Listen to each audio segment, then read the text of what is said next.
धरती माता देखा, धरती का भार बहुत बढ़ रहा है। आज जैसे भूकंप होता है ना, साल में 365 दिन में 365 बार भूकंप होता है धरती पर। कई भारत में, कई अलग अलग देश में होता है। तो धरती क्यों कंपता है, कारण क्या है? और उसी समय रघुपति रामचंद्र के जन्म से पहले भी धरती पर ऐसा स्थिति था। चतुर्दिग धूम्र वर्ण आज दिखाई देता है। पूर्व पश्चिम उत्तर दक्षिण धूम्र वर्ण क्यों? महाभारत युद्ध से पहले चतुर्दिग धूम्र वर्ण हुआ था। भगवान रघुपति रामचंद्र जन्म होने से पहले भी धूम्र वर्ण हुआ था। और सारा विश्व आज पवन देव की प्रलय को देख रहा है। कहीं चक्रवात तो कहीं साइक्लोन तूफान, और कहीं समुद्र किनारे लग रहा है तो नदी की बाढ़ से सारा संसार नष्ट होता है, बाढ़ आता है। चंद्र जन्म होने से पहले भी ऐसा था। तो इसका प्रमाण क्या है? प्रमाण भी जरूरी है ना, क्योंकि संत साधु पूज्य बैठे हैं, वो तो सभी जाने हैं, फिर भी प्रमाण जरूरी है संसार के लिए। संस्कृत भागवत के भगवान राम अवतार के बारे में जो रचना है, ततः प्रजग्मो प्रसमं मरुद्गणा दिश प्रसेदु विमलम नवद्वत मही च कंपे न च मारुत बभु स्थिर प्रभश्च प्यभवत दिवाकर। संस्कृत भागवत का ये शुल्क मैं बताता हूं। आज जो कलियुग का स्थिति है, उसी स्थिति को प्रमाण किया था रघुपति रामचंद्र जन्म होने से। जब तक रावण का मृत्यु नहीं हुआ था, तब तक आज जो भूकंप, जल प्रलय, अग्नि प्रलय, वायु प्रलय, पंचभूत का जो प्रलय, रोग, महामारी, बीमारी, प्रचल सूर्य रश्मि का गर्मी, उसी समय भी हो रहा था, इसी समय हो रहा है। तो युग परिवर्तन का यह संकेत, इसको समाज को समझना पड़ेगा। बोलिए प्रेम से आनंद कुमार हरि हरि। अच्युतानंद ने बोले हैं, दिवस से सुगाड़ राव करुथव, दिवस से पड़िव तारा, चौदिगत ही धूम्र वर्ण हेव, 10 गुण हेव करा। आज से 600 साल पहले ब्रह्म बेता अच्युतानंद ने बोले सूर्य का रश्मि 10 गुना बढ़ जाएगा। अब सूर्य का रश्मि कितना होता है? भविष्य मालिका के अनुसार करीब करीब 72 डिग्री टेम्परेचर सूर्यदेव का होगा।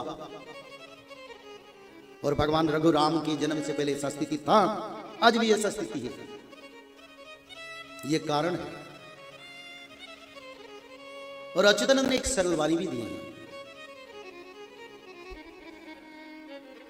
बोले मैं जो बता रहा हूं ना, ये भक्त लोगों को बहुत आनंद लगेगा, पर अगर दूसरे किसी के सामने बोलोगे तो उनका क्रोध, घमंड बढ़ जाएगा और ये भविष्य पुराण को नहीं मानेगा। जानो ये महापापी है।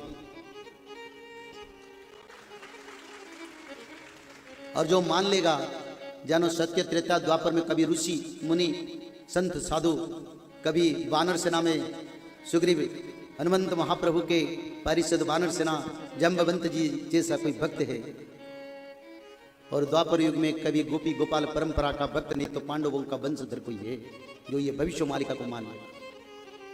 जय नहीं माने तो उनका ही मानो भाग्य में नहीं है, क्योंकि उनका कर्म नहीं है। और चारों युग के भक्त कलियुग के अंत में जन्म होंगे।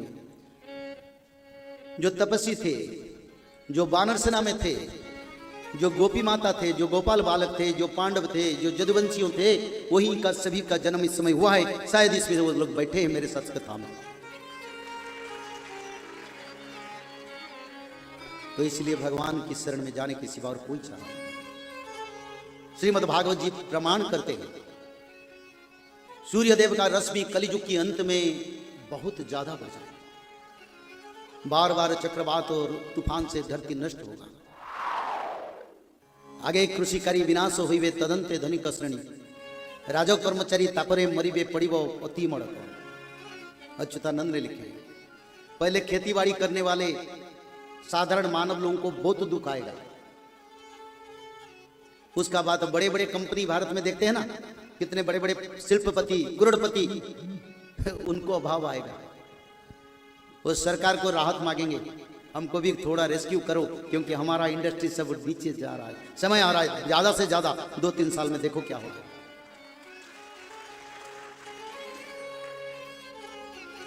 और उसका बाद फिर भगवान के कृपा ऐसा होगा, जो गवर्नमेंट एम्प्लॉइज है, सरकार कर्मचारी है, उनको सरकार सैलरी नहीं दे पाएंगे, महीने का सैलरी नहीं दे पाएंगे। ये भविष्य मालिका में रचना है। अब तो एग्रीकल्चर करने वाले लोगों को ये प्राप्त है, फिर बड़े बड़े धनी भी भिखारी हो रहे हैं। न्यूज में पेपर में देख रहे हैं, यूरोप में करीब कितने बैंक डूब गए।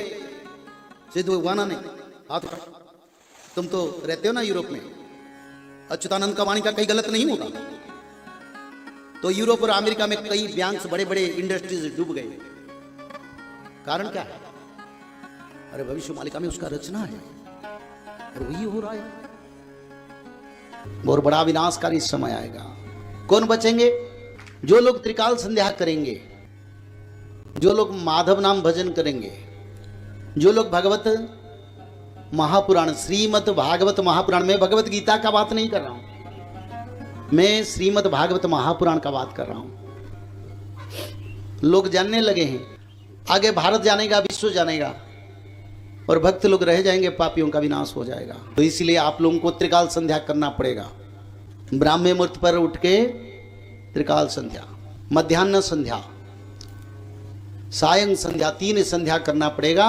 और 3 संध्या के साथ साथ भागवत जी महापुराण को ब्राह्मण मुहूर्त से रात 12 तक किसी समय एक अध्याय पढ़ना पड़ेगा।